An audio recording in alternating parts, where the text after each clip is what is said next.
Makeup artist Jaanmoni അറസ്റ്റിൽ. Friends ഇപ്പൊ വന്നിട്ട് ഹായ് ഫ്രണ്ട്സ്, ആരാ കിളവന്റെ ഫ്രണ്ട്? രാത്രി വന്നിട്ട് ഹായ് ഫ്രണ്ട്സു. പിന്നെ ഇവിടെ തമ്പാക്കു ഇങ്ങനെ അതിങ്ങനെ തമ്പാക്കു ഉണ്ടല്ലേ, ഇങ്ങനെ കയറുന്ന ആ തമ്പാക്കു അടിച്ചിട്ട് ഹായ് ഫ്രണ്ട്സ്. എടേ, വേലി ചാടിയ പശു കോലുകൊണ്ട് ചാവുന്നൊരു ചൊല്ലുണ്ട്, നീ ഓർമ്മയിൽ വെച്ചോ.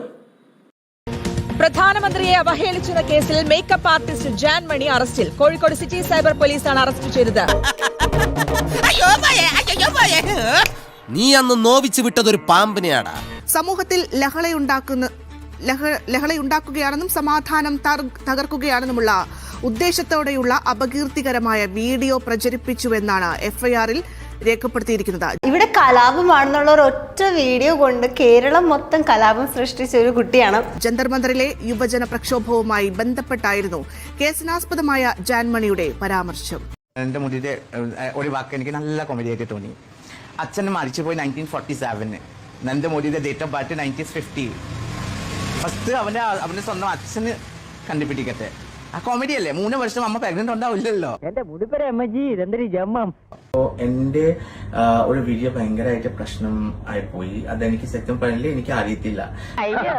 പച്ചവെള്ളം ചവച്ചു കുടിക്കണ പഞ്ചപാവം അങ്ങോട്ട് ഇറങ്ങിയില്ലടേ. എന്റെ കുറെ മെസ്സേജസ് വന്ന് ഞാൻ ഓപ്പൺ ചെയ്ത് കണ്ടിട്ട് എന്റെ കുറെ ഫാൻസ് എന്നെ വിളിച്ചിട്ട് പറഞ്ഞു, ജാൻബ എങ്ങനെയാണ്, ഇതാ ശരിയില്ലതാണ്, ഇത് ഭയങ്കര പ്രശ്നമാണ് പറഞ്ഞിട്ട് ജാൻമണിക്കൊപ്പം ഈ വീഡിയോ ഷൂട്ട് ചെയ്ത വ്യക്തിയെയും ഇത് സമൂഹ മാധ്യമങ്ങളിൽ പങ്കുവെച്ച വ്യക്തിയെയും വിളിച്ചു വരുത്തിയിരുന്നു. ഈ നിന്റെ ഒടുക്കത്തെ തുമ്പലാണെന്ന് നീ മറക്കണ്ട. 3 പേരും ചോദ്യം ചെയ്താണ് അറസ്റ്റ് രേഖപ്പെടുത്തിയിട്ടുള്ളത്. പക്ഷേ ഇത് ജാമ്യം നൽകാവുന്ന വകുപ്പുകളാണ്. അതായത് അപകീർത്തിപ്പെടുത്തൽ, അതോടൊപ്പം മനഃപൂർവ്വം ലഹള ഉണ്ടാക്കാനുള്ള ശ്രമം. ഇനി മേല ഇമാതിരി പോക്കൃതം കാണിക്കണം. അപ്പൊ പിന്നെ പോട്ടെ സ്വാമി, പോവാനാ.